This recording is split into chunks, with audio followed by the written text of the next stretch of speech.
संतप्त मानस शांत हों, जिनके गुणों के गान में अर्धमान महान जिन विचरे हमारे ध्यान में। ये कोटेशन अपन पढ़ते हैं पहले। अर्थ तो इसका बहुत विस्तार से समझा दिया था और भाव भी समझा दिया है अंतिम 3 पंक्तियां पढ़ के, और तुम लोग सब जानते भी हो, फिर भी एक बार अपन को पढ़ना है तो अपन पढ़ते हैं। ज्ञान का स्वभाव सामान्य और विशेष सब जानना है। इतने अधिक विशेषों को जानने से राग उत्पन्न होगा, ऐसा मानकर अज्ञानी जीव अपने ज्ञान स्वभाव को अस्वीकार करता है। वस्तुतः ज्ञान स्वपर प्रकाशक है। जीव में एक साथ सबको जानने की ताकत है।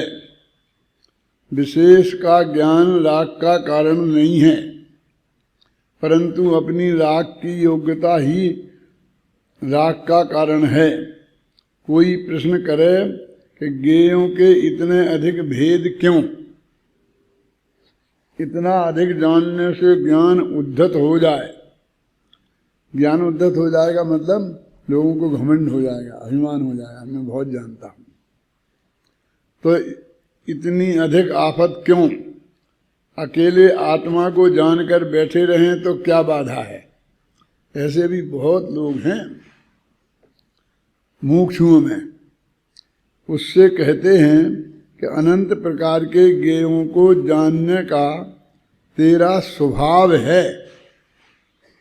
यदि तू यह कहे कि मुझे भेद को नहीं जानना है, तो तू अपने ज्ञान स्वभाव को ही अस्वीकार करता है। यानी क्या अपराध है जी? मैंने कहा हम इसमें क्या करना, नहीं जानना। आत्मा का कल्याण तो आत्मा के जानने से होगा, और उसी में उपयोग स्थिर करेंगे तभी आत्मा के ध्यान से होगा ना मोक्ष। ध्यान तो पर का नहीं करना। तो इसमें तो कहते हैं वो इन तर्कों से जो आत्मा का जानने का स्वभाव है उसका इनकार कर रहा है। आत्मा को का स्वभाव लोकालोक को जानने का है। अकेला आत्मा को जानना आत्मा का स्वभाव नहीं है।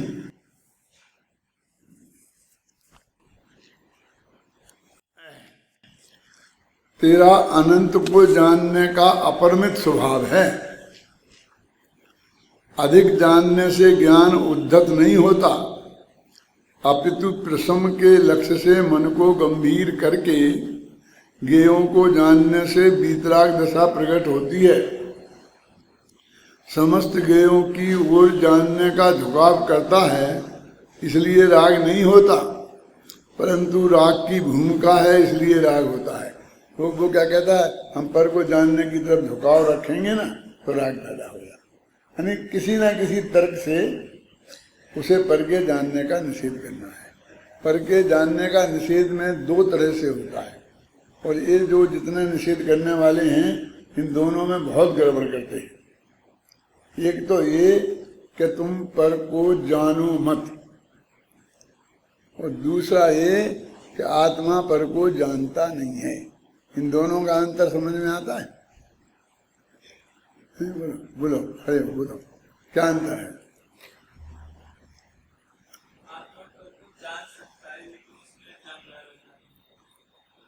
मैंने क्या बोला है? फिर सुन बैठ जाओ। देखो, एक तो ये कि आत्मा पर को जानता है कि नहीं जानता है, तो वो कहता है नहीं जानता ही नहीं है। एक तो ऐसा निषेध, और एक जानता तो है पर जानने की जरूरत नहीं है, उसमें अपने समय शक्ति खराब मत करो। ऐसे 2 तरह के निषेध वाले हैं। वे लोग यहाँ का यहाँ कुनाट खाते रहते हैं, 1 मिनट में ये कहते रहते हैं आत्मा पर को जानता नहीं है, तो 1 मिनट में कहने लगते हैं जानने से क्या फायदा है। जब जानता ही नहीं है ये निर्णय हो गया, तो जानने से फिर लाभ हानि का विचार करना इसका कहाँ स्थान रह जाता है, हैं? और हम तो ये कहते हैं तुम पर को जानो मत, फिर इस उपदेश की कहाँ जरूरत रह जाती है? जब वो जानता ही नहीं है, जो खराबी इसमें कभी स्वभाव से ही नहीं हो सकती, उससे बचने का, गधे के सींग से बच के रहना, गधे के सींग से बच के रहना, ये उपदेश की कहाँ जरूरत है ना। कभी कहते हैं आत्मा पर कोई जानता नहीं है, कभी कहते हैं आत्मा पर कोई जानने से क्या फायदा है। तो दोनों तरह का यहाँ की मान्यता का निषेध कर रहे कि जानना पर का स्वभाव है, इसलिए पर को नहीं जानता है, ये बात बिल्कुल 100% गलत है।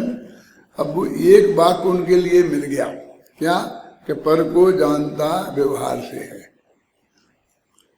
और व्यवहार में झूठा है, बस खत्म। इसलिए कहने लगे कि पर को नहीं जानता है, इसका अर्थ निकाल दिया। लेकिन वो तो कल परसों बहुत बताया था विस्तार से कि उसे व्यवहार कहने का क्या कारण है। नहीं जानता है एक कारण नहीं है, जानता तो है ही, लेकिन तन्मय होकर नहीं जानता, और कारण है, इसकी वजह से उसे मना करते। और अभी ये जो निषेध की बात है वो, तो वो कहते दोनों तरह से स्थापना करनी है कि भाई अभी हम पर को जानेंगे, माने वही अपनी बात चल रही सामान्य विशेष। सामान्य से हम विशेष में जानेंगे, माने 5 साल तक पढ़ा, फिर तुम कहते जिंदगी भर पढ़ते रहो, और फिर कहते गुरुदेव श्री जिंदगी भर पढ़ते रहे, और आप भी जब जिंदगी में हो गए थे फिर भी अभी पढ़ ही रहे हो, वही समय सार है। 50 साल पहले भी पढ़ाते थे और आज भी वही पढ़ा रहे हो, पढ़ भी रहे, मतलब वो एक ही इसमें लगे रहने से क्या फायदा है, ऐसा वो लोग कहते हैं। और जब ये हमारे यहाँ तो अनंत भगवान भी यही कहते रहते हैं, यानी भगवान महावीर 30 वर्ष तक तो घर में रहे, फिर 12 वर्ष तक तपश्चर्या करते रहे, मैंने आत्मा के ध्यान में की कोशिश करते रहे। अब फिर अंत में 30 वर्ष क्या करते रहे, सारी जिंदगी दिव्य ध्वनि खिड़ती रही ना, और दिन में 18 घड़ी, 6 घड़ी सुबह, 6 घड़ी दोपहर, 6 घड़ी शाम, एक घड़ी होती है 24 मिनट की, 7 घंटा और 12 मिनट होते हैं। 7 घंटा 12 मिनट जगत को समझाने का काम करते रहे, और वो अपनी इच्छा से नहीं कर रहे हैं। सहज प्रकृति में ऐसी व्यवस्था है कि वो उसमें लगे रहे। फिर गणधर देव ने द्वादशांग पूछे, आचार्यों ने इतने सब शास्त्र लिखे, और वो स्वाध्याय करने की गुरुदेव श्री ने जिंदगी भर स्वाध्याय किया, प्रेरणा देते थे हर एक आदमी को 2-4 कला स्वाध्याय अवश्य जोड़िए। अब ये सब बातें सामने हैं, फिर भी वो स्वाध्याय का ही निषेध करता है। आगम चिट्ठा तत्व चिट्ठा स्वाध्याय करना चाहिए, कितने कितने प्रवचन सार में अपन लोगों ने पढ़े, फिर भी ज्यादा माथापति करने से क्या फायदा, ज्यादा ये करने से क्या, ऐसी बातें करता है। वो समझते हैं कि जैसे उनका कुछ कमी ही नहीं है, जैसे कि ना उन्हें तर्क युक्ति आती है, न्याय नहीं आता ना बिल्कुल भी। तर्क युक्ति कहते किसे हैं ये नहीं जानते, हेतु कहते किसे हैं ये नहीं बता सकते वो, क्या। और ना भाषा आती है, ना उसका व्याकरण आता है, ना संस्कृत आती है, ना प्राकृत आती है जो आचार्यों की भाषा है। हिंदी गुजराती भी कहाँ आती है ढंग से, रोटी दाल की हिंदी आती है, जो हम घर की सुबह शाम की बातें करते हैं ना उनकी। ये डॉक्टरों को सिर्फ डॉक्टरी की अंग्रेजी आती है, बाकी कुछ नहीं आता है। वकीलों को वकालत की अंग्रेजी आती है, वे 420 का अर्थ जानते हैं और ज्यादा कुछ नहीं जानते हैं। दुनियादारी में भी वो कोई ज्यादा होशियार होते हो ऐसा नहीं है।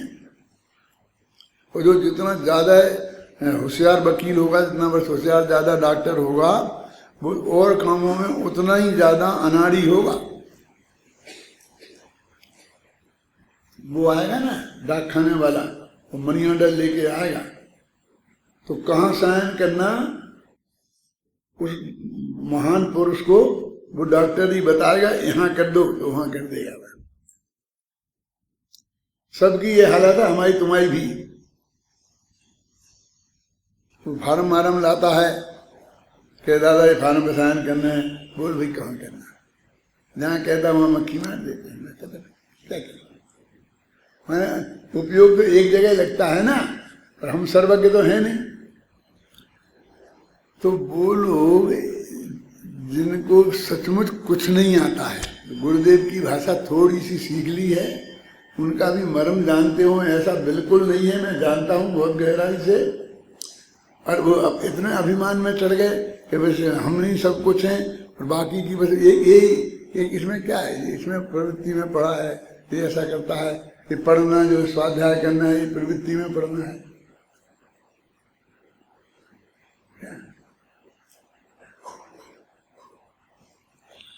आपको मालूम है इधर शिविर के टाइम पर कोई एक पंडित ने वो बोला था ना वहाँ कि विद्यार्थी कुछ नहीं करते हैं, ये नहीं करते, ये नहीं करते हैं। मैं फलां गांव गया था तो उस गांव में कोई विद्यार्थी काम नहीं करते थे, ये नहीं करते थे, वो नहीं करते थे, इसलिए महाविद्यालय बेकार है।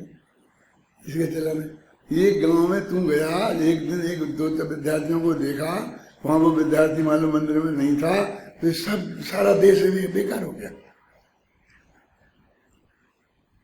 और लोगों को रस है ये सुनने में, और उस आदमी की ये हिम्मत नहीं है वो ये बोले। उसे तो ट्रेनिंग कर करके डंडा मार मार के बुलवाया गया है। हम नहीं जानते हैं, हम नहीं जानते हो क्योंकि ये महाविद्यालय की जरा महिमा ज्यादा ना बढ़ जाए। हम उनके साथ तुम्हारी और हमारी बढ़ती है ना, और वो जिसे बर्दाश्त नहीं है। और कुछ नहीं है शांतिलाल जी, तुम्हारा क्या है? और जो स्वाध्यायी पंडित हैं वो सब करते हैं। अरे बच्चे निकलेंगे, अभी इनको आजीविका में लगना है, शादी विवाह होना है, गृहस्थी जमानी है, कितनी कितनी झंझटें हैं, तो उनसे सबसे निपटना पड़ेगा क्या नहीं? और एक गांव में 4 विद्यार्थी हैं शास्त्री, एक प्रवचन करता है, तो 3 पे 3 अलग दुकान लगा के बैठ जाएं, हैं? तो 3 नहीं करेंगे, कैसा वो प्रवचन सुनने में आना चाहिए। अब वो बराबरी का है, वो समझता है, वो जो बात चल रही है वो उसे बहुत अच्छी 6 डाला पे क्लास चल रही है, वो 6 डाला पे आगे बैठे क्या करें, मुझे तो पंक्ति पंक्ति याद है। आप समझ गए ना, उसे बता रहे कि ये कुछ नहीं करता, ये नहीं करता। भाग्य की बात है कि वो गया, उसके 15 ही दिन बाद में गया और मैं 3 दिन वहां रहा। जो भी 4-5 पंडित अपने विद्यार्थी थे वो तो बेचारे हाजिर खड़े, 24 घंटे सारी प्रवृत्तियां चला रहे, बहुत बढ़िया मंदिर, बहुत बढ़िया वातावरण, एकदम ये मुझे तो एकदम बहुत प्रसन्नता हुई। और वो कहता है यहाँ कुछ नहीं है, उसी गाँव को।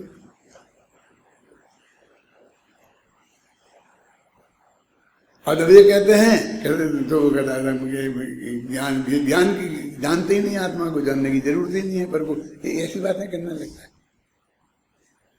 आलस पोषना है और फिर बस उसके लिए ऐसा कदम मिल जाए।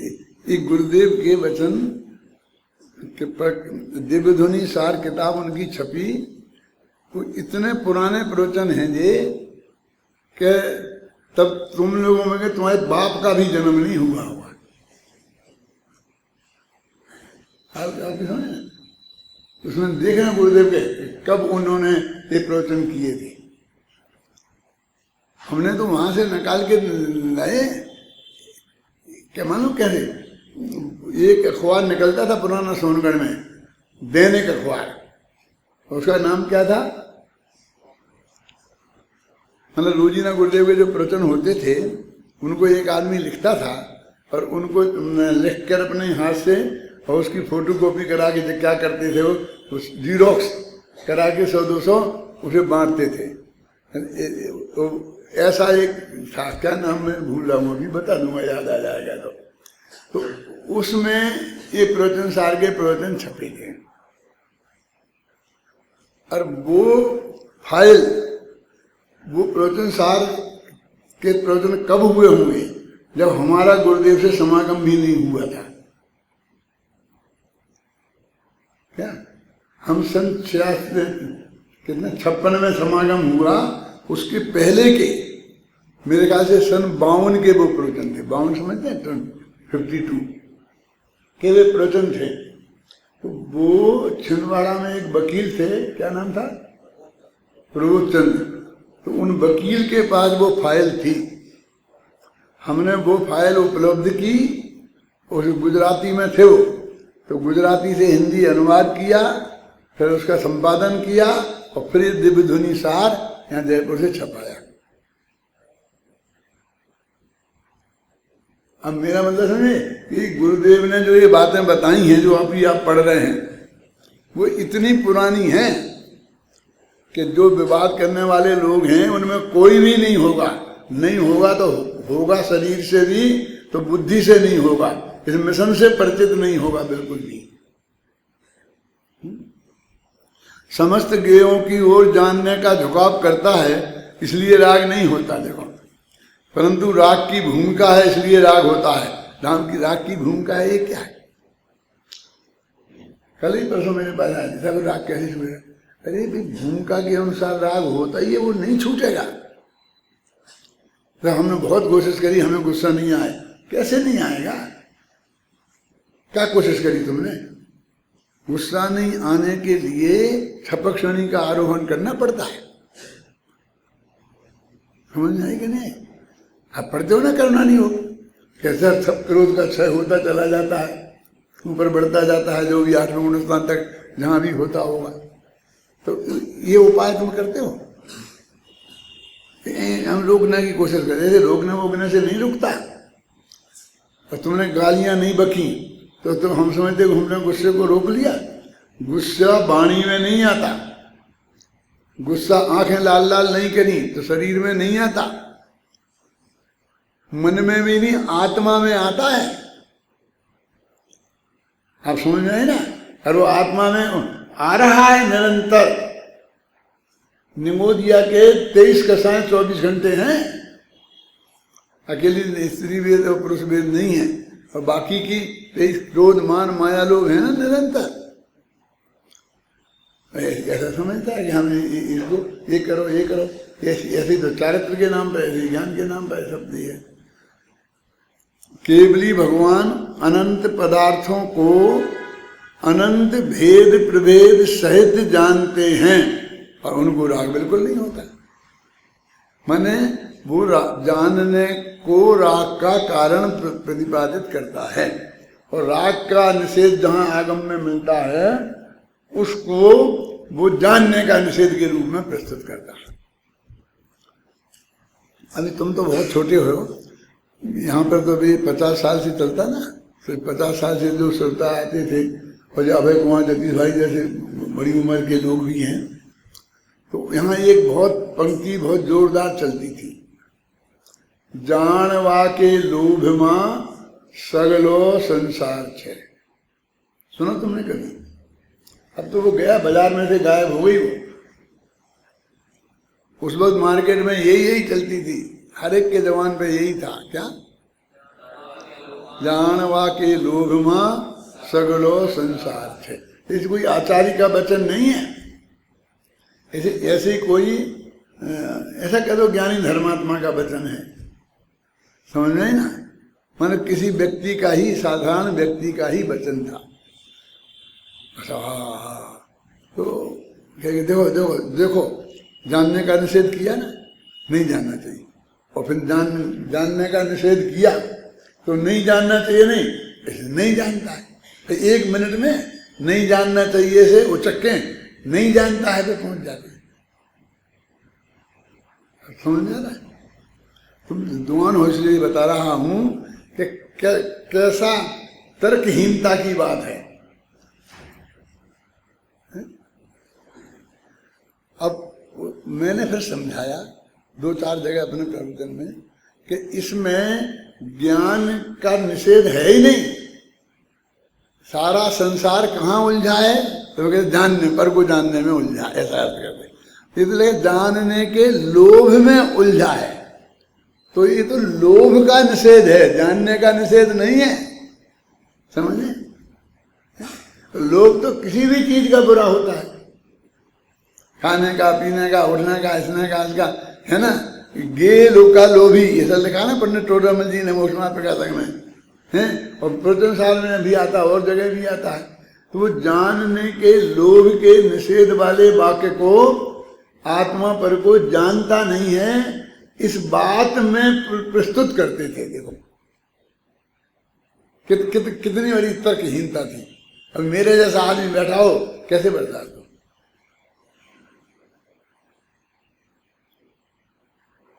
राजकोट में पंच कल्याणक था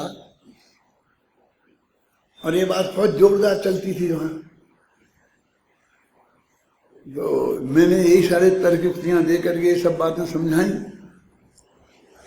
तो वो ये कहते थे कि एक तो भी आदमी कि मैं भी भविष्य का तीर्थंकर हूँ, मैं भी ऐसा होने वाला हूँ, मैं भी होने, ऐसी घोषणाएं करके गप्पें चलती थी।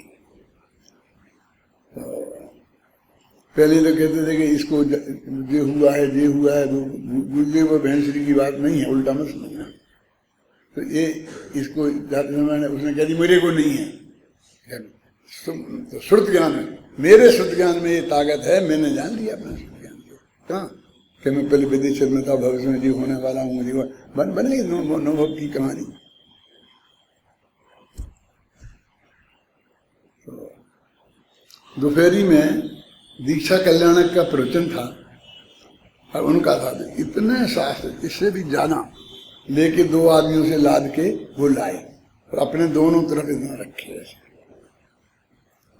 और पूरा व्याख्यान इस बात पे हुआ शांति जी कि ये श्रुत ज्ञान में ये ताकत है कि वो जान सकता है कि मेरे पूरब भव भी जान सकता है, परभव भी जान सकता है, मैं तीर्थंकर होऊंगा ये भी जान सकता है। क्या इस बात के प्रूफ उनने निकाल के रखे थे। और खूब धमाधम चला 1 घंटे तक, और ये निकालो, ये पेज निकालो, ये पेज निकालो, ये पेज निकालो, सब चलता है। सब बैठे रहे शांति से। और बड़ी दिग्विजय की मुद्रा में वे और उनके साथी ऐसे निकले, जैसे समझ गए ना। शाम को मेरा प्रवचन था। मेरे तो अभिमन्यु जैसे नेचर का है, कहीं वही हो, कितनी बड़ी बात हो, मुझे कोई डर नहीं लगता है। मैंने शाम को बताया कि श्रुत ज्ञान में इतनी ताकत है, लेकिन वो ताकत आपके श्रुत ज्ञान में है, ये कौन से प्रमाण से सिद्ध होता है? ये तो श्रुत ज्ञान की ताकत। श्रुत ज्ञान तो श्रुत केवली होते हैं, कौन नहीं मानता है। आपने जो सिद्ध किया, जितने प्रमाण दिए, वो सब प्रमाण किस बात के हैं? कि श्रुत ज्ञान में इतनी ताकत है। समझ में आई ना। लेकिन वो आपके श्रुत ज्ञान में है, एक कौन सा प्रमाण है वो बताओ। तो एक वाक्य में सारे प्रमाण रिजेक्ट हो गए, क्योंकि ये तो लिखा ही नहीं है कि इनमें है वो ताकत। अच्छा, अब मैं बताता हूं कि आपके श्रुत ज्ञान में वो ताकत नहीं है, आप नहीं जान सकते हैं। मैं सिद्ध करता हूं कि आपके श्रुत ज्ञान में ये आ गया था कि आप जो ये कह रहे हैं शाम के प्रवचन में इसकी धज्जियां उड़ाई जाएंगी, ये आपके ज्ञान में नहीं आया। क्यों नहीं आया? श्रुत ज्ञान में इतना तो आ जाना चाहिए था ना। 6 घंटे बाद का, 3 भवों के बाद का आ गया। समझ में आया कि नहीं आया? ये क्यों नहीं आया?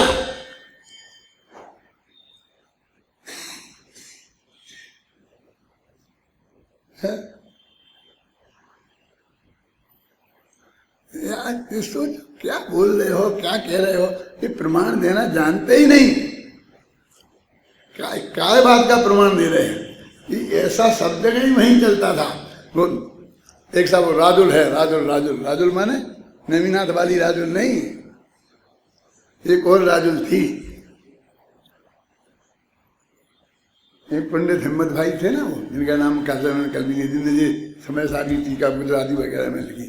तो उनके भाई थे बजू भाई, वो बहनश्री के भी भाई थे।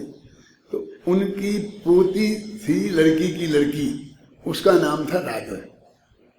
क्या?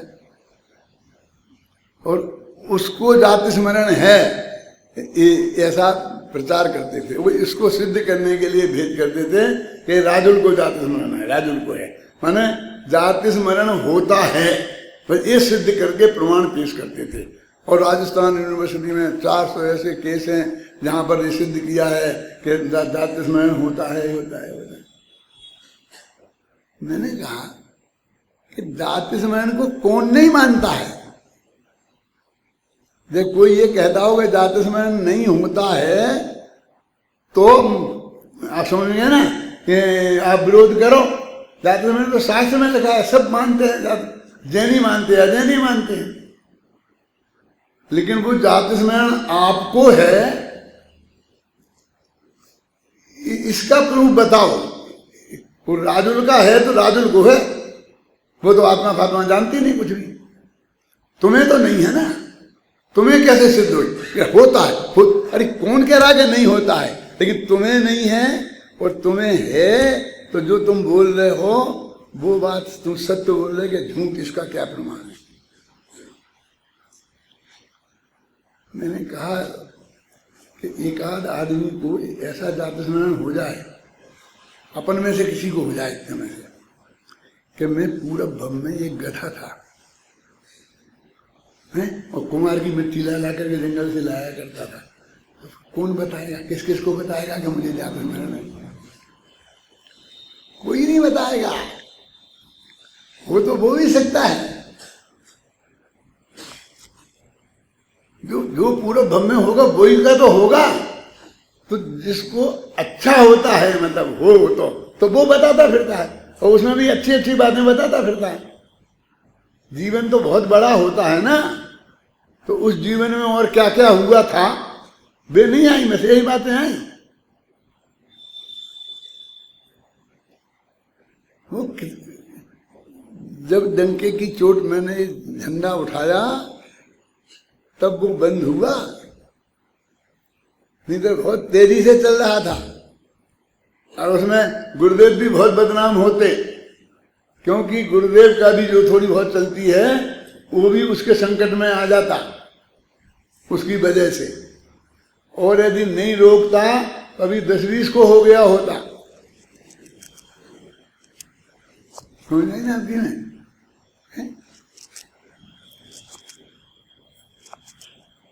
समझ है ना? क्या करें? उनने तो हमें भी शामिल करने की पूरी कोशिश करी थी कि उसमें वो तीर्थंकर होंगे और हम 2 गणधर होते हैं, तो एक शायद आप हैं। परिवल जी के पास भी आदमी भेजा था, ये शायद आप है क्या? 2 में से एक तो उनके पास आदमी था जिसको उन्होंने वो इलाज कर दिया था। अब 2 में से एक सीट हिंदी वालों को रखी थी तो वो समझते हैं 2 में से कोई एक मान लेगा तो मेरा सिक्का हिंदी में चल जाएगा।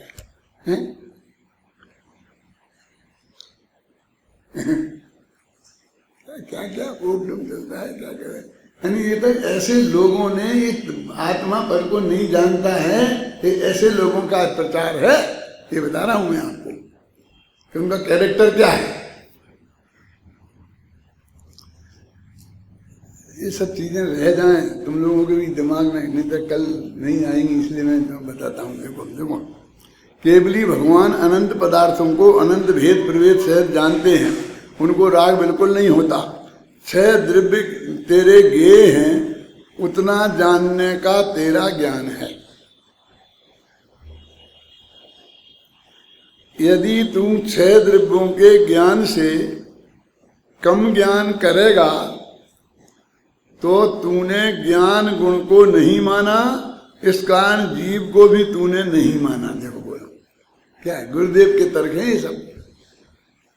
तेरा स्वभाव पर पदार्थ की पर्याय को बदलने का नहीं है तथा भविष्य काल की पर्याय को वर्तमान में लाऊं ऐसा विकल्प करना भी तेरा स्वभाव नहीं है।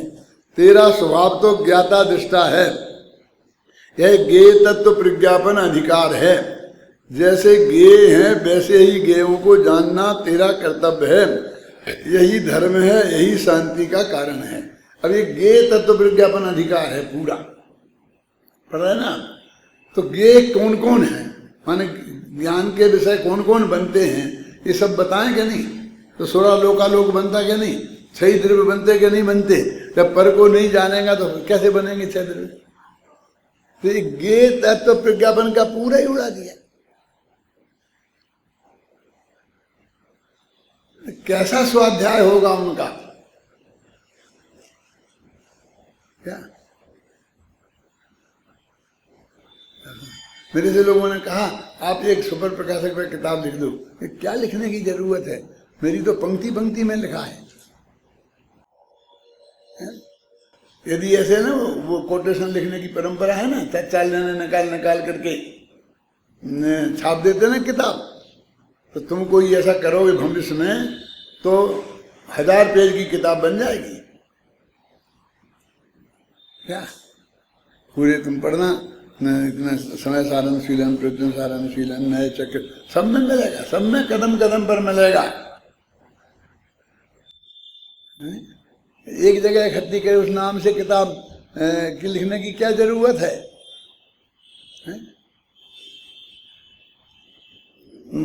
ये गे तत्व प्रज्ञापन अधिकार है। जैसे गे हैं वैसे ही गेयों को जानना तेरा कर्तव्य है ना। यही धर्म और शांति का कारण है।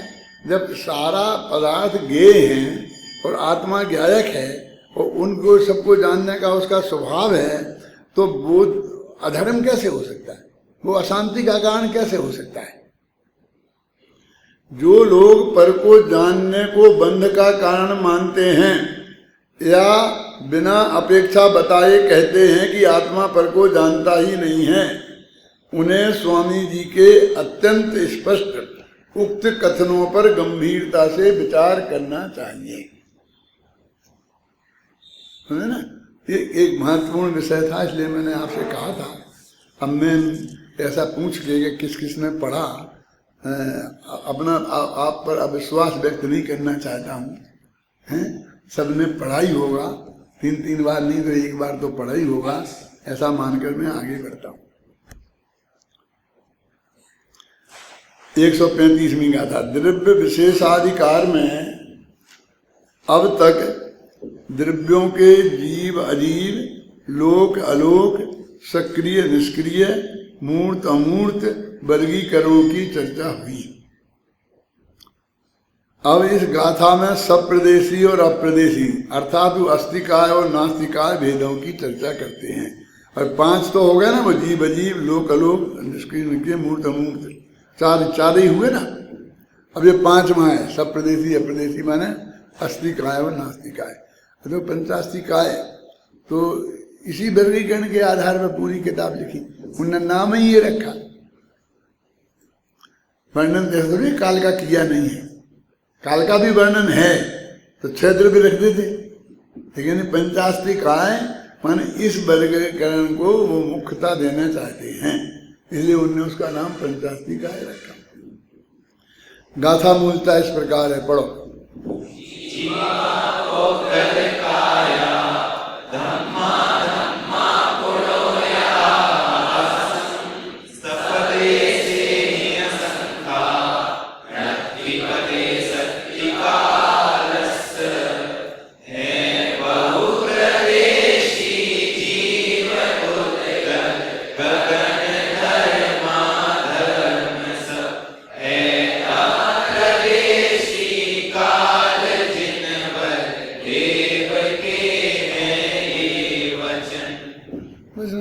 बातें हैं मुख्य, उन्हें अपन समझ लें तो समझ लो इस गाथा का पूरा भाव अपने ख्याल में टीका सहित आ जाएगा। फिर भी अपन पढ़ेंगे। एक बात तो ये है कि धर्म में एक जीव के असंख्यात प्रदेश हैं, उसमें ऐसा कहा असंख्यात लोक प्रमाण। तो लोग क्या समझते? असंख्यात लोक हो ना दुनिया में, उतने ऐसा नहीं, असंख्यात असंख्यात प्रमाण का है। उनमें एक असंख्यात लोकाकाश के प्रदेशों वाला है। आकाश के अनंत प्रदेश हैं, उसमें लोकाकाश बीच में है, उसके असंख्य प्रदेश हैं। तो असंख्य लोक प्रमाण असंख्य हैं, लेकिन कौन से असंख्य? तो कहते हैं लोकाकाश के जितने हैं, लोक प्रमाण का मतलब लोकाकाश के जितने हैं उतना असंख्य गिनना, माने एक लोकाकाश के एक एक प्रदेश पर धर्म द्रव्य का एक एक प्रदेश बिल्कुल खचित है, अधर्म द्रव्य का भी है, और एक एक काल द्रव्य खचित है। काल द्रव्य के प्रदेश नहीं, काल द्रव्य कालाणु, तो वे उन चार की संख्या एक हो गई, धर्म द्रव्य के प्रदेशों की, अधर्म द्रव्य के प्रदेशों की, लोकाकाश के प्रदेशों की और एक जीव के प्रदेशों की। चार का तो निपट गया, अब दो ही रह गए, तो आकाश के अनंत है, क्योंकि ये तो लोकाकाश के हैं ना, अब पूरे आकाश के मिलाकर के गिनोगे तो भी अनंत है, आकाश से अनंत। अब पुद्गल में थोड़ा चक्कर है कि पुद्गल को अस्तिकाय कहना कि नास्तिकाय कहना। अब जब इन्होंने 5 अस्तिकाय ग्रंथ का नाम ऐसे ही लिख दिया, इसका मतलब ये पुस्तक पुद्गल को अस्तिकाय गिन के ही बात कर रहे। यद्यपि वो अस्तिकाय व्यवहार से है, निश्चय से अस्तिकाय नहीं है, उसका भी एक ही प्रदेश है परमाणु का, लेकिन उसमें स्कंद होने की शक्ति है, अनेक परमाणु मिल सकते हैं, तो मिलने की अपेक्षा व्यवहार से उसे अस्तिकाय कहते हैं। लेकिन वो व्यवहार इतना वजनदार है, ख्याल में आई ना, कि उसके नाम पर ग्रंथ का नाम रखा, और नहीं तो नास्तिकाय 2 और बाकी ये 4 द्रव्य, ऐसा बंटवारा भी कर सकते थे ना। माने कहीं कहीं व्यवहार कितना समर्थ होता है ये बताना चाहता हूं मैं आपको। वो घी के घड़े वाला सब जगह नहीं चलता क्या, वो अकेला एक उपचरित असद्भुत व्यवहार नय का ही उदाहरण है। वो सद्भुत की तो उसमें बात ही नहीं है, आप समझे नहीं ऐसा। इधर एक मनोहर लाल जी वर्णी का नाम सुना आपने, बहुत अच्छे विद्वान थे, और ये अध्यात्म के विद्वान थे, संस्कृत भाषा के बहुत अच्छे विद्वान थे, और कवि थे। जो वो आता का आत्मज्ञाता दृष्टा आत्म राम जो गीत उन्होंने बनाया था, और वो गांधी जी की उस रघुपति राजा राजा राम पतित पावन सीताराम, एक गीत चलता था जो गांधी जी गाया करते थे, इसे सारा देश गाया करता था। उसी की तर्ज पर उन्होंने ज्ञाता दृष्टा आत्म राम ये गीत बनाया था। तो वो वर्णी जी यहाँ जयपुर में आए थे, तो अपने स्मारक में भी आए थे। वहाँ पर गद्दी लगती थी, वहाँ बैठे थे हम लोग, उनने एक बहुत मार्मिक बात बताई थी, उस पर मैं आपका ध्यान आकर्षित करने के लिए उन्हीं के नाम से बताता हूँ। उनने स्वामी जी का बहुत अध्ययन किया था, और सब सच्चाई मानते थे, सब थे बिल्कुल सब बात में। तो उनने कहा कि निमित्त 2 प्रकार के होते हैं, और आप लोग सिर्फ उपचरित असद्भुत मतलब इनको ही ये उदाहरण दे दे करके और निमित्त का खंडन करते हो। शेर को ये हो गया, बिना हो गया, मारीची के पर्याय में मुझे इतना बढ़िया निमित्त मिला था आदिनाथ का, तब उसका कल्याण नहीं हुआ। यदि निमित्त से कल्याण होता है तो हो जाता, और शेर की पर्याय में निमित्त मिलने की कहाँ संभावना थी, और निमित्त तो आकाश से उतर के आता है। ये सब अपने सारे पंडित इसको बोलते हैं, वो लटके लेकर लेकर। तो उनने कहा कि एक होता है उदय रूप निमित्त, और एक होता है आश्रयभूत निमित्त। तो आप आश्रयभूत निमित्त की के उदाहरण दे दे करके दुनिया को निमित्त के विरुद्ध बात करते हो, उदय रूप निमित्त की बात क्यों नहीं करते? यदि क्रोध नामक भाव हमारे आया है तो अंदर में क्रोध नामक कर्म का उदय गारंटी से होगा क्या? इसमें कहाँ वैसा है कि आदिनाथ का निमित्त मिला और नहीं हुआ कल्याण, और ऐसा समझ गए ना। वो तो नियम से होता है ना, कर्म का उदय अपने शास्त्रों में लिखा है, अपन भी मानते हैं, गुरुदेव भी मानते थे। तो वो कहते उदय रूप निमित्त पे हम बात नहीं करते, बस बार बार की ऐसी बातें ऐसे ऐसे कह करके उदाहरण दे के चटकारे ले लेकर खंडन करते हैं। और वो विरोधी लोग भी ऐसे ही ऐसे जैसे को तैसा जवाब देते हैं कि फिरोजाबाद में सम्मेलन हुआ था, निमित्त उपादान पर झगड़ा चला था, तो अपने मिशन की तरफ से निमित्त जी पाटनी बोले थे, मालूम उसका कोई विद्वान दूसरा था नहीं। और बरनी जी थे, तो उधर के 75 विद्वान थे, सब लोग मौजूद थे, उनके सामने चर्चा हुई। हाँ, अकेले मोक्षों में अकेले पाटनी जी मौजूद थे, सब प्रसिद्ध थे कि जैसे कांजी स्वामी वाले हैं, कांजी स्वामी वाले हैं। तो इनसे कहा आपको कोई जवाब देना हो, तो इन्होंने खड़े होकर जवाब दिया। तो मालूम उनने क्या किया कि लाइट का कनेक्शन काट दिया स्पीकर का। अब यदि स्पीकर गया तो बोलो बोलो ना, निमित्त तो कुछ करता नहीं है ना। ऐसा जवाब देते, ऐसी चर्चा होती थी। हम लोग जब उस वक्त मुरैना विद्यालय में पढ़ते थे, उस मुरैना विद्यालय के मक्खन लाल जी जो थे वो प्रिंसिपल थे, और वो सबसे बड़े विरोधियों के सरदार थे कांजी स्वामी के। और नेमी चंद जी पाटनी के पिताजी हमारे विद्यालय के अधिष्ठाता थे, मंगललाल पाटनी, और उनकी तरफ से नेमी चंद जी ही वो सब काम देखते थे। तो उनका नेमी चंद जी से उनका रोजीना का काम पड़ता था, मक्खन लाल जी गुरु जी का, और ये दोनों आपस में प्रतिद्वंदी थे।